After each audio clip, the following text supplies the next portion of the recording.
നമ്മൾ അവിടെ ഏറ്റവും കൂടുതൽ ആവശ്യമുള്ളത് ഇൻഫർമേഷൻ ആണ്, അല്ലെങ്കിൽ ഇന്റലിജൻസ് ആണ്. അപ്പൊ നമ്മളെ ഇന്റലിജൻസിന്റെ ബേസിലാണ് നമ്മൾ ഓപ്പറേഷൻ ചെയ്യുന്നത്. ഈ ഇന്റലിജൻസ് കിട്ടുന്നത് നമ്മളെ കശ്മീരിൽ നിന്ന് ആളുകളിൽ നിന്നാണ്. അവർ തന്നെയാണ്. അപ്പൊ അവർ ഒന്നീ പൈസയുടെ പേരിലോ ചിലപ്പോൾ അവർ നമ്മളെ ഭാരതത്തിന്റെ കൂടെ നിൽക്കണം എന്നുള്ള ആളുകളും ഉണ്ട്. പിന്നെ അല്ലെങ്കിൽ മറ്റു ചില പ്രലോഭനങ്ങളുടെ കൂടുതലും അവർ തരാറുണ്ട്, ഇന്റലിജൻസ് തരാറുണ്ട്. അപ്പൊ അങ്ങനെ നമുക്ക് ഇന്റലിജൻസ് കിട്ടും, നമ്മൾ എല്ലായിടത്തും പോയി ഓപ്പറേഷൻ ചെയ്യും. പക്ഷെ പലപ്പോഴും ചില സമയത്ത് തെറ്റായ ഇൻഫർമേഷൻ ഇന്റലിജൻസ് കിട്ടാറുണ്ട്. അതുകൊണ്ട് ചില സമയത്ത് തെറ്റായിട്ട് ഓപ്പറേഷൻസ് നടക്കാറുള്ളത്. അങ്ങനെ ഒരു ദിവസം നമ്മൾ ഒരു പയ്യനെ ഞങ്ങൾക്കൊരു ഇൻഫർമേഷൻ കിട്ടി, ഈ പയ്യന്റെ വീട്ടിൽ അഗൈൻ ടെററിസ്റ്റ് വരുന്നുണ്ടെന്നുള്ളത്. അപ്പൊ ഞങ്ങൾക്ക് തന്ന ഒരു സോഴ്സ് ആണ്. പക്ഷെ ആ സോഴ്സ് അത്ര ഒരു എന്താ പറയുക എപ്പോഴും റെഗുലർ ആയിട്ട് വരുന്ന ഒരാളല്ല. പക്ഷെ വല്ലപ്പോഴും ഒക്കെ ഒരു 6 മാസത്തിൽ കൂടെ പോകുമ്പോൾ എന്തെങ്കിലുമൊക്കെ വന്ന് തന്നിട്ട് പോകും, ഇൻഫർമേഷൻ തന്നിട്ട് പോകും. അപ്പൊ നമ്മളൊരു പ്രശ്നം എന്ന് വെച്ചാൽ നമ്മൾ ഇൻഫർമേഷൻ ആക്ട് ചെയ്തില്ലെങ്കിൽ ഇവര് വിചാരിക്കുമോ ഇവർ ആക്ട് ചെയ്തില്ല എന്നുള്ള രീതിയിൽ വന്നാൽ പിന്നെ ഇൻഫർമേഷൻ വരും. അപ്പൊ നമ്മൾ എല്ലാ ഇന്റലിജൻസ് നമ്മൾ ആക്ട് ചെയ്തേ പറ്റത്തുള്ളൂ. പക്ഷെ നമ്മൾ നമ്മളെ രീതിയിൽ ചെയ്യും. അപ്പൊ ഈ പയ്യനെ പോലീസും നമ്മളും കൂടെ ചേർന്ന് പിടിച്ച് കൊണ്ടുവന്നു. നമ്മൾ അവരുമായിട്ട് നോർമൽ ഇന്റർഗേഷൻ ചെയ്യുന്ന ആ ഒരു പ്രൊസീജിയറിലായിരുന്നു. പോലീസ് തന്നെയാണ് അത് ചെയ്തിട്ടുള്ളത്. ഞങ്ങളും ഒക്കെ ഉണ്ട് അവിടെ. അപ്പൊ കുറച്ച് കഴിഞ്ഞപ്പോൾ ഈ പയ്യൻ ഇങ്ങനെ പറയാൻ തുടങ്ങി, സാറേ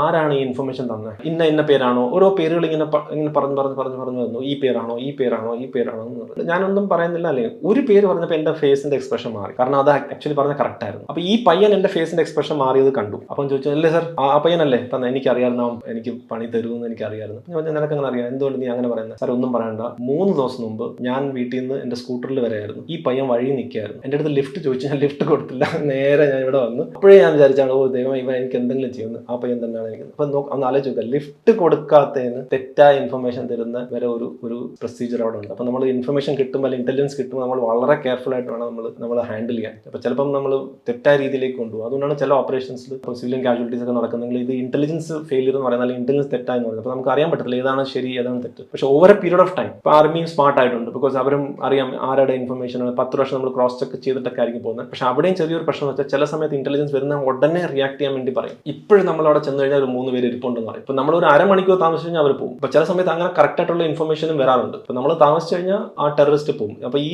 ഇൻഫർമേഷൻ തരുന്ന സോഴ്സും അവരുടെ ലൈഫും റിസ്ക് എടുത്തിട്ടായിരിക്കും തരുന്നത്. അപ്പൊ നമ്മൾ അത് റിയാക്ട് ചെയ്തില്ലെങ്കിലും അതും പ്രശ്നമാണ്. അപ്പൊ it's A very very complex situation ആണ്. ഒരു ബ്ലാക്ക് ആൻഡ് വൈറ്റ് ആൻസേഴ്സ് ഒന്നും ഇല്ല.